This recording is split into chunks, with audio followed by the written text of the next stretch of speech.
नमस्कार। आज एक बहुत ही दिलचस्प कहानी सुनते हैं।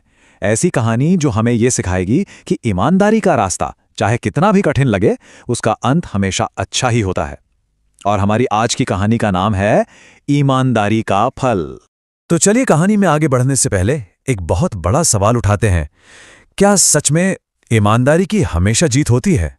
ये एक ऐसा सवाल है जो कहानी के हर मोड़ पर हमारे दिमाग में घूमता रहेगा। तो कहानी शुरू होती है भूषण नाम के एक नौजवान से। बहुत मेहनती, लेकिन हालात का मारा। चलिए देखते हैं कि उसकी जिंदगी का ये सफर कैसे शुरू हुआ। हुआ ये कि भूषण के गांव में ना भयंकर सूखा पड़ा था। मतलब लोगों के पास खाने पीने का कोई जरिया ही नहीं बचा था। ऐसे में बेचारा भूषण क्या करता? वो काम की तलाश में एक दूसरे गांव की ओर निकल पड़ा, बस एक उम्मीद के साथ कि शायद वहां जिंदगी फिर से पटरी पर आ जाए। तो नए गांव पहुंचकर भूषण को एक अमीर आदमी जगत सेठ के यहां काम मिल तो गया, लेकिन काम बहुत मुश्किल था। सोचिए, 100 जानवरों की देखभाल करना, रोज उनका गोबर साफ करना, और रहने के लिए भी कोई घर नहीं, बस गौशाला में ही एक कोना दे दिया गया था। और इतनी कड़ी मेहनत के बदले उसे मिलता क्या था? हर महीने 200 रुपए और 2 वक्त का खाना। हाँ, सुनने में ये रकम बहुत कम लगती है, पर उस मुश्किल दौर में भूषण के लिए ये भी किसी बड़े सहारे से कम नहीं था। लेकिन देखिए, भूषण की खास बात यह थी कि उसने इस मुश्किल काम को भी ना पूरी ईमानदारी और लगन से किया। तो अब देखते हैं कि उसकी ये मेहनत क्या रंग लाती है। भूषण अपना काम हर रोज पूरी लगन से करता था, और इसका असर भी जल्दी ही दिखने लगा। जानवर पहले से ज्यादा तंदुरुस्त हो गए, दूध भी ज्यादा देने लगे। ये सब देखकर जाहिर है जगत सेठ बहुत खुश हुए, और भूषण के काम से वो इतने खुश हुए कि उन्होंने उसकी तनख्वाह सीधी डबल कर दी। मतलब अब उसे हर महीने 400 रुपए मिलने लगे। कह सकते हैं कि ये भूषण की ईमानदारी की पहली बड़ी जीत थी। भूषण ने भी समझदारी दिखाई। वो अपनी कमाई को बहुत संभाल कर बचाता रहा, और कई सालों की इस मेहनत के बाद आखिरकार उसने इतने पैसे जोड़ लिए कि वो गौशाला से निकलकर अपनी एक छोटी सी झोपड़ी बना सका। लेकिन कहते हैं ना, अच्छी चीजें ज्यादा दिन नहीं टिकती। भूषण की ये खुशी भी कुछ ही दिन की मेहमान थी, क्योंकि अब कहानी में एक ऐसे किरदार की एंट्री होने वाली थी जो उसकी ईमानदारी की असली परीक्षा लेने वाला था। तो हुआ ये कि जैसे जैसे भूषण के पास पैसे जमा हुए, उसे एक नई चिंता ने घेर लिया।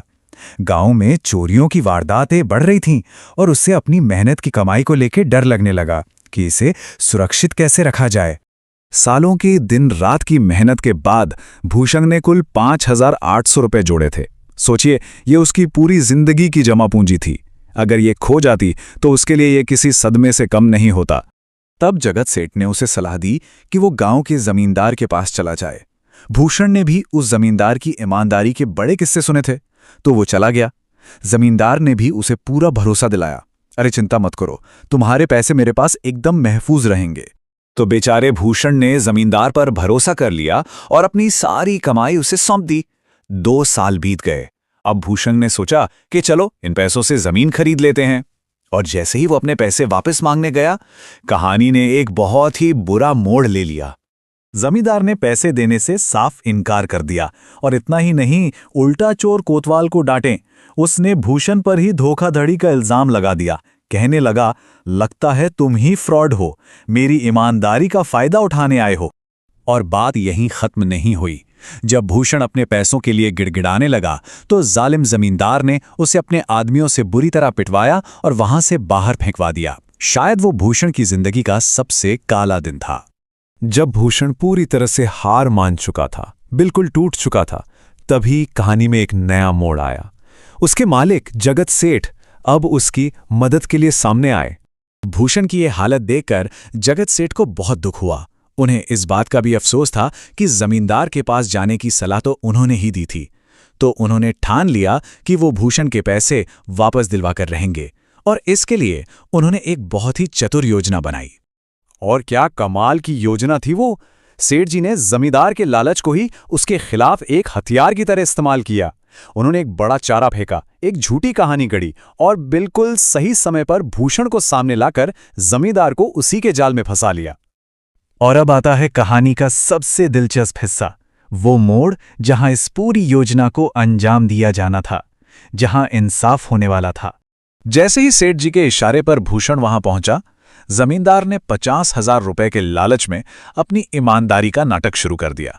उसने फौरन भूषण के 5,800 रुपये लौटा दिए ताकि वो जगत सेठ का भरोसा जीत सके। उसे पता ही नहीं चला कि वो जाल में पूरी तरह फंस चुका है। और बस फिर क्या था? प्लान के आखिरी हिस्से के मुताबिक जगत सेठ का नौकर भागा भागा आया और कहने लगा कि सेठ जी की यात्रा रद्द हो गई है। सेठ जी ने अपने 50,000 रुपये वापस उठा लिए और वो लालची जमींदार बस मुंह देखता रह गया। बड़े इनाम के चक्कर में उसने वो पैसे भी गवा दिए जो उसने भूषण से हड़पे थे। कहानी के आखिर में जगत सेठ भूषण से एक बहुत अच्छी बात कहते हैं, और वही इस कहानी का असल मतलब है। वो कहते हैं कि जो इंसान मेहनत और ईमानदारी से कमाता है ना, ऊपर वाला उसकी मदद के लिए किसी ना किसी को भेज ही देता है, उसका कभी बुरा नहीं होने देता। तो ये कहानी हमें एक बड़े ही दिलचस्प सवाल के साथ छोड़ जाती है। सोचिए जरा, जब सामने वाला बेईमान हो तो क्या सिर्फ ईमानदार बने रहना काफी है, या फिर बुराई से लड़ने के लिए थोड़ी चतुराई का होना भी उतना ही जरूरी है? इस बारे में सोचिएगा जरूर।